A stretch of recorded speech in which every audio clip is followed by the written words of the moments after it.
Hey everybody, Jamie at shopmasc.com. Welcome to MASC Minute. So David Beckham, which I'm sure everyone knows, this year launched a skincare, hair care line. It's pretty comprehensive. It covers everything from beard to face to body to hair. So all these products are online. You can check them out. So basically the philosophy behind the brand is that grooming is about how you feel, not necessarily how you look.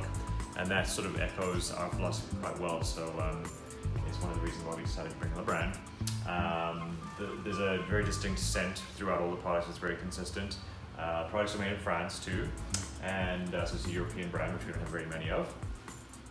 So key ingredients in the products are superfoods. It sounds kind of gimmicky, but they actually do have benefits. So quinoa and spirulina. So these, if you don't know what those are two what are considered superfoods, and they've got lots of nutrients and vitamins and minerals in them, so they help to strengthen your hair, improve the look, the condition of your skin, that sort of thing. So that's the reason behind that.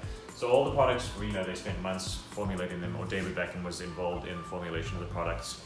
They were tested by barbers and whatnot. So he was very much involved in developing the product. So it really is an extension of his own personal brand. So House 99 in a nutshell. Check them out on shopmasc.com, and if you want to come see them in the shop and you're in Vancouver, come check them out. Thanks for listening.